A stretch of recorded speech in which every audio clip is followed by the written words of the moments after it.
Certainly the Delta lockdown is the elephant in the room at the moment as far as the economy goes, and as far as housing markets go as well. It does make life difficult for obviously people day to day, but also trying to get a feel for where markets are headed. Right now, disruptions in Sydney and Melbourne are seeing market activity drop to very low levels around auction activity and prices and listings. But in the case of Sydney, it's holding at a reasonable level, sort of a hibernation level, if you like. And around prices, only really a slight moderation.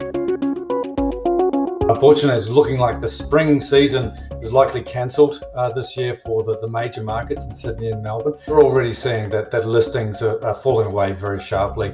Undoubtedly, the demand side has also been affected by lockdowns. That may see a late spring surge, perhaps more around summer, and I think we may see some unusual patterns across what's normally the low season for housing around the December-January period. But we're going to get more of the COVID lockdown impact flowing through the housing data in the weeks and the months ahead. So it's still early days for exactly how this Delta lockdown will impact. Our prior is that we'll see a loss of momentum, particularly around prices and obviously major disruptions around turnover, but that markets are coming into this in a very strong position. We had a fully fledged boom going ahead in both Sydney and Melbourne, and expectations around the consumer space as at early August were holding together relatively well. Yes, we've got a big disruption here and now, but the vaccine rollouts still hold out promise for maybe the end of the year or into next year we start to see a resumption of activity. And so